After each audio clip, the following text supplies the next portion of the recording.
استاذ محمد فخولي عضو مجلس اداره النادي المصري.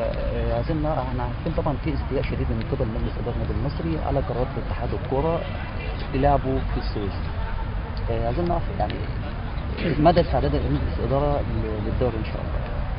في البدايه طبعا هو كده يعني اتحاد الكوره طبعا في البدايه مفيش تكافؤ خالص، هي كل الانديه تلعب على ملعبها ما عدا المصري الوحيد اللي هيلعب في السويس.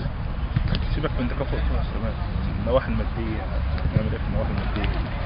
طالب سداد مبالغ كبيره جدا بالنسبه هو على حساب النادي يا كابتن ولا على حساب الاتحاد؟ على حساب النادي، مش حاجه على حساب الاتحاد. نتكلم في لو ماتش بالنهار ب 35,000، لو ماتش بالليل ب 50,000، غير تأمين 50,000، غير فنادق، موضوع مرهق جدا ماديا.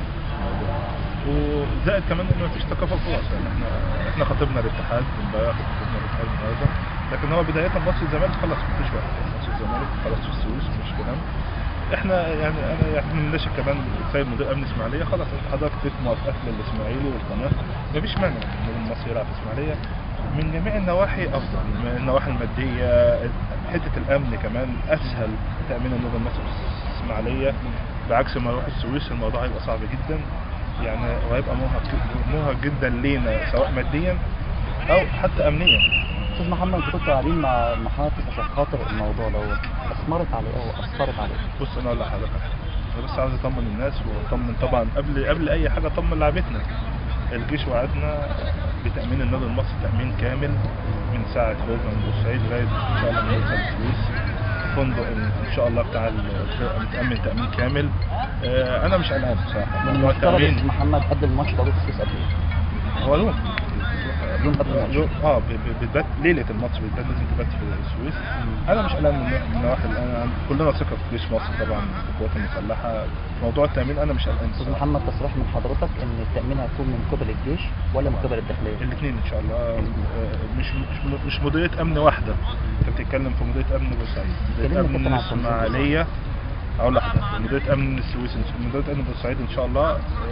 من بورسعيد الاسماعيليه دي مسؤوليه مديريه امن بورسعيد، من الاسماعيليه للسويس دي مسؤوليه مديريه امن اسماعيليه.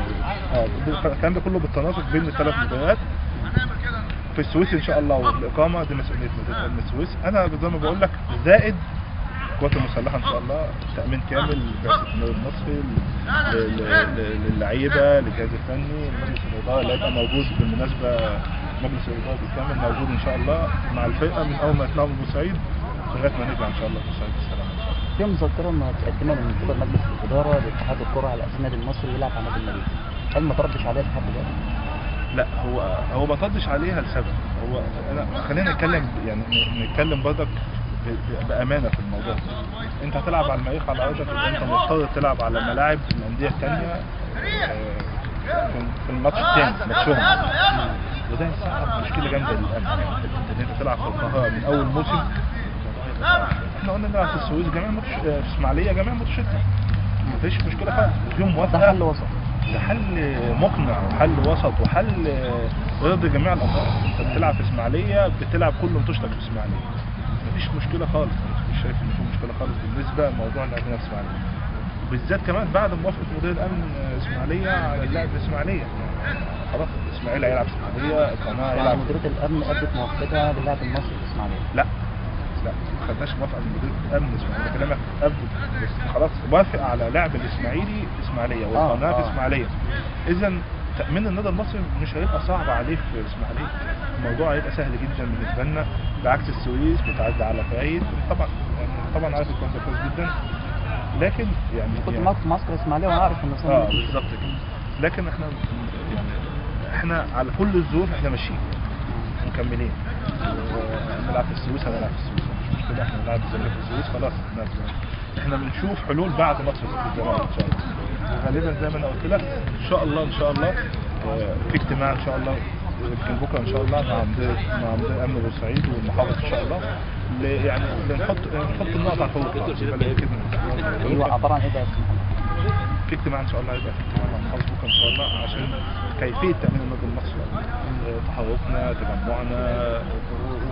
هو هيبقى في سياق كامله، الموضوع كله هيبقى في سياق كامله، مكان اقامتنا، يعني تحركنا من هنا الساعه كام، وصولنا اسماعيليه الساعه كام، يعني كل ما يخص تامين النادي المصري هيتناقش بكره ان شاء الله من قبل مجلس الاداره مع عايز اكلم حضرتك على حاجه ثانيه مش عارف اجابتها عندك ولا لا. انا بتكلم على اساس اللعيبه هل مستعده او للدوري ولا لسه في خوف او قلق من الاحداث؟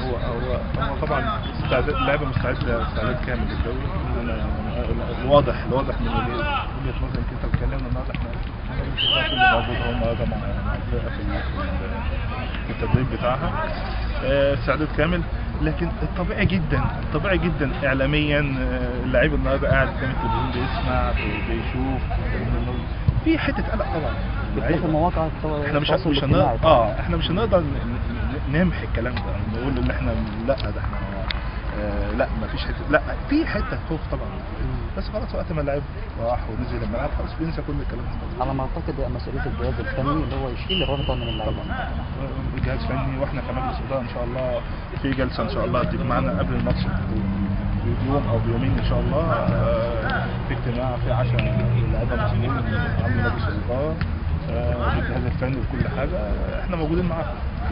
والدليل على اللي انا بقوله لك، احنا ليه قصدنا كمجلس اداره نبقى موجودين مع اللعيبه من ساعه ما نطلع بورسعيد لغايه ما نوصل السويس ان شاء الله، عشان احسس اللعيبه ان مفيش مشكله ان شاء الله، مفيش مشكله بالنسبه لنا.